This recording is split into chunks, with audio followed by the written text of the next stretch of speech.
Bonjour, je suis Lou Freda, doctorante au sein du CRIA à l'Université Paris-Nanterre en littérature espagnole contemporaine et je suis très contente d'intervenir sur la chaîne du CRIA pour présenter une œuvre qui m'a beaucoup touchée. Ce n'est pas l'une des œuvres qui composent mon corpus, mais c'est, je pense, l'œuvre que je conseillerais à des proches, à des amis qui s'intéresseraient à mes recherches et en particulier à l'histoire de la guerre civile et du franquisme en Espagne. Ce roman, c'est une autobiographie fictionnalisée, un roman autobiographique qui s'intitule Tres tiempos y la esperanza de María Victoria Valenzuela et qui a été publié en 1962 en Argentine à quelques centaines d'exemplaires. Dans ce roman, qui est composé de 3 chapitres, la narratrice raconte dans un premier temps son enfance dans un petit village de Galice, puis son expérience de la guerre civile et son exil avec sa famille d'abord vers la France puis vers l'Argentine, et dans un troisième temps, elle raconte son retour en Espagne pour épouser l'homme qu'elle aime et les difficultés de vie du quotidien dans l'Espagne de la dictature franquiste. Et on pourrait se dire qu'il y a déjà des centaines de témoignages historiques sur l'expérience de la guerre civile et se demander qu'est-ce qu'apporterait la lecture de cette œuvre-là par rapport à d'autres. Et je pense que ce qu'elle apporte et ce pourquoi elle m'a tant touchée, c'est alors même qu'elle a recours à des procédés de fictionnalisation, puisque le texte se présente comme un roman, les toponymes sont changés, les noms des personnes sont également changés. Alors même que le texte se présente comme une fiction, ce qui me touche, c'est sa sincérité qui frôle presque l'ingénuité. En fait, ce qu'il faut savoir sur cette œuvre, c'est tout d'abord que son autrice n'est pas une écrivaine dans la mesure où elle n'a pas eu de formation d'écrivaine et elle n'a jamais prétendu à travers la rédaction de cette œuvre à une forme de succès ou à toucher le public à travers cette œuvre. Non, ce qu'elle veut, elle, c'est d'abord raconter son histoire. C'est un ami à elle qui était éditeur, qui est allé la chercher et qui l'a incité, l'a invité à passer par écrit son expérience pour laisser une trace, pour laisser un témoignage, et elle a donc écrit cette œuvre sans prétendre à créer une œuvre d'art, mais juste pour partager son histoire avec ses proches, avec les personnes qui ont vécu la même histoire qu'elle, qui ont aussi été victimes de la guerre civile espagnole.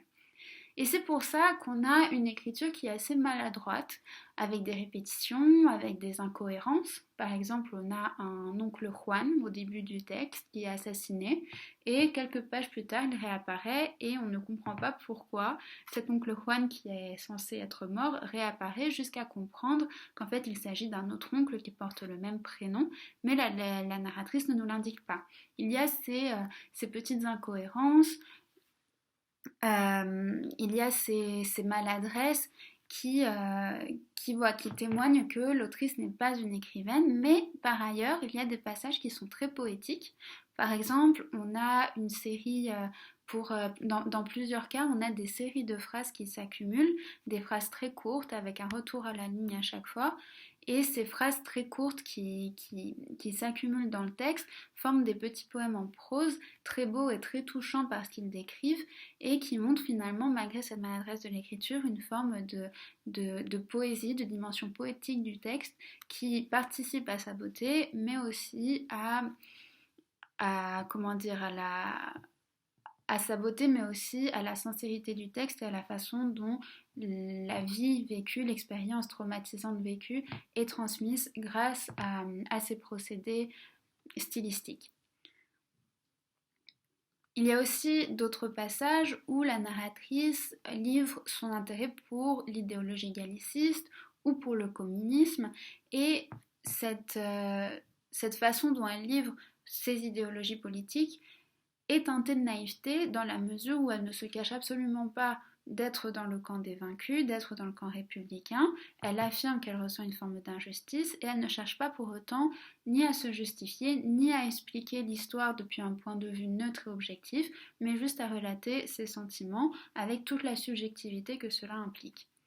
Et je pense donc que c'est vraiment cette sincérité, cette maladresse, cette innocence dans cette œuvre qui m'ont touchée, qui m'ont donné envie de traduire cette œuvre en français et aussi de la présenter ici sur la chaîne du CRIA pour la faire connaître au plus grand monde et surtout à un public qui ne serait pas spécialiste et qui aurait envie de découvrir l'histoire de l'Espagne et en particulier l'histoire de la guerre civile. Et pour conclure, j'aimerais faire référence à une très belle expression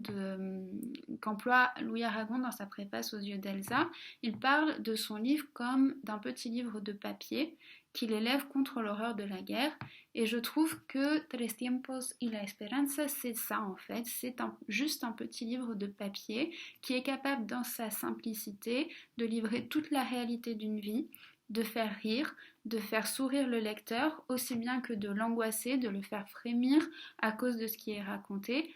Et aussi, c'est un livre qui nous invite à réfléchir sur qu'est-ce qui nous touche dans une œuvre, qu'est-ce qui fait qu'une œuvre est une œuvre littéraire. Est-ce que c'est sa syntaxe alambiquée, la richesse de son vocabulaire, ou est-ce que c'est pas tout simplement sa capacité à transmettre malgré une langue simple, malgré quelques incohérences syntaxiques, malgré quelques répétitions illogiques. Je pense que voilà, c'est ça qui me touche dans cette œuvre, à la fois une œuvre très simple, mais en même temps qui peut faire passer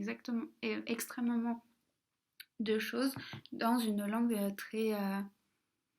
accessible, et c'est pour toutes ces raisons que je vous en recommande la lecture.